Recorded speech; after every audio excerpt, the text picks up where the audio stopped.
Welcome to the Business Spotlight Series. My name is Donna Kapmeyer, and I'm the CEO and firm owner of Capital Game Plan Consulting and Action Coach in South Texas, and I will be your host for today.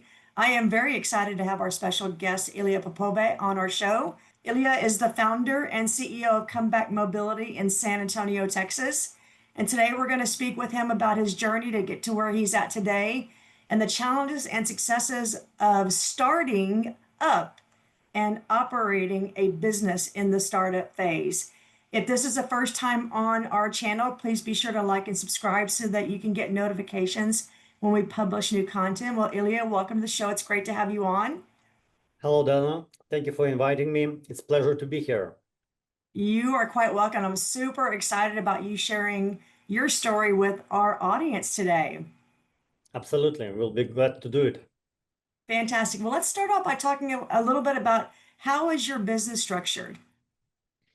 So the structure of my business is pretty simple. We have the head office here in San Antonio, Texas, and we have a back office which includes R&D and clinical research team in Ukraine. So it's kind of a mix between Ukraine and the US employers. Very good. Is a majority of your team in Ukraine, Yes, or are they here in 26%. San Antonio? Here in San Antonio, 3%, in Ukraine, 26. Very good. So a big chunk of your team is in Ukraine. Correct. Awesome. How awesome is that? Very good. Very good. So doing work basically in two different countries. Yes, and pretty different time zone because the difference in the time is 8 hours. Okay. So I start my first meetings at 6 a.m. and work with my Ukrainian team by the noon. And then afternoon, I can work with the US business and operations. Very nice. Very nice. So you have to be cognizant of those time zone changes and make sure that you're able to be effective in both of those areas. Correct. Very good. So your business is a little bit, I say a lot, a bit unique. So tell me a little bit about what your business is and what you do. Yes. We started with creating a medical device. It looks like this. It's a Nice. medical device that can be attached to any kind of crutches or canes.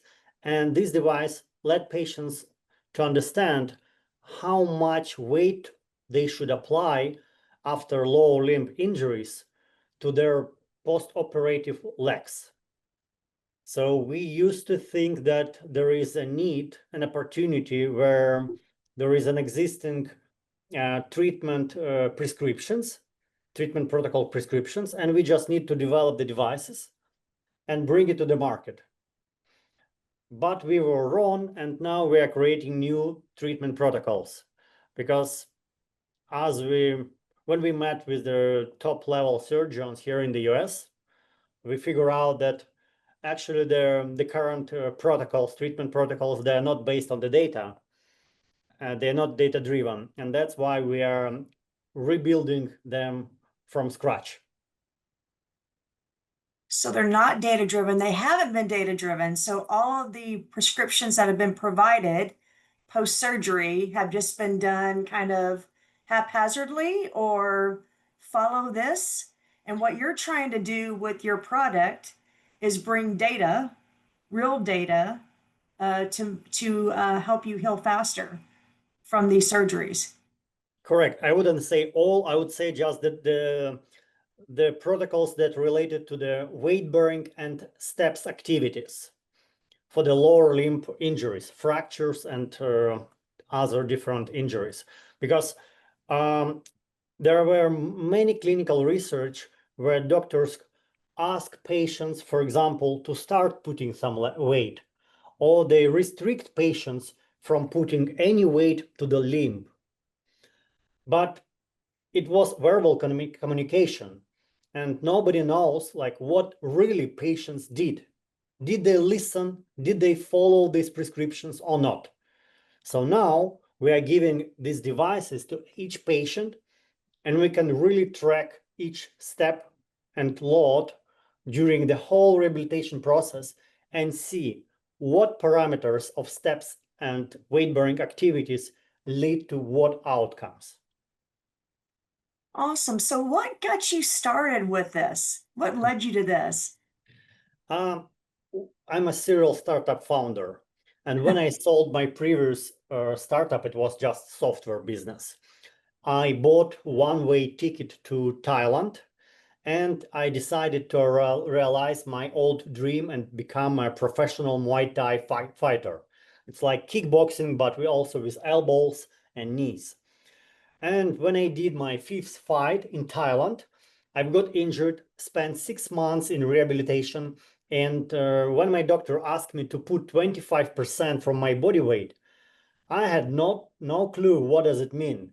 I don't have a measurement, I don't have weight sensor in my leg, so I cannot follow this recommendation. And that's how I come up with a new medical device solution.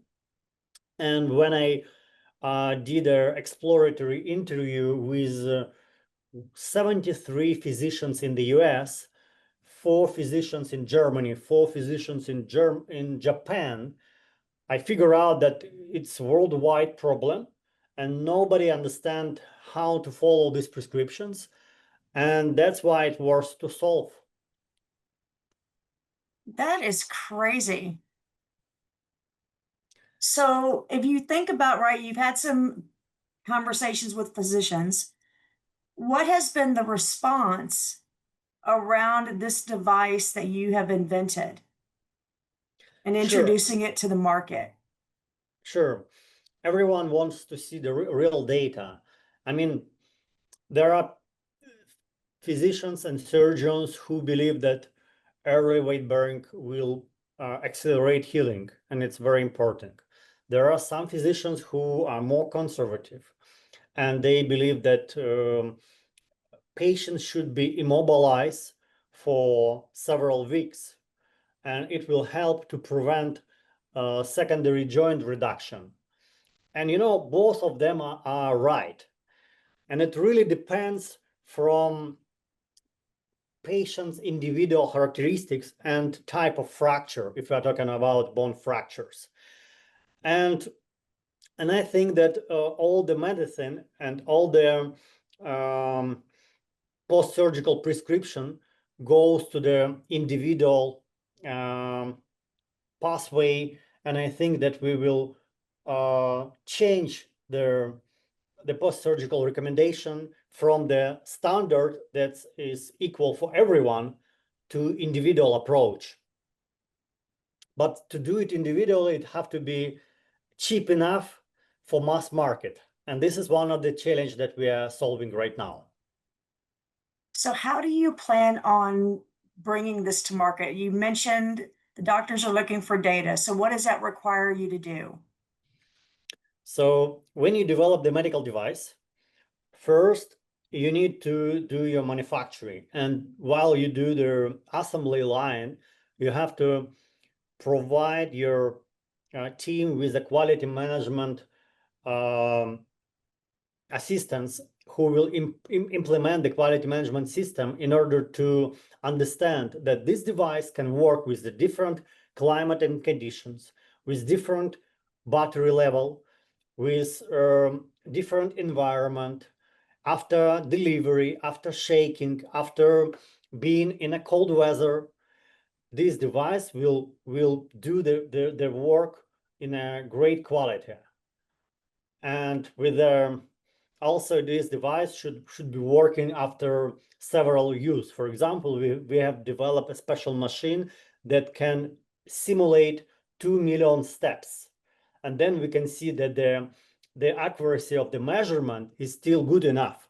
Actually, this is one of the parameters we recommend this device to use up to 2 million steps, because we found that after 2 millions, the quality of the weight measurement goes down. So first of all, you have to take care about the quality.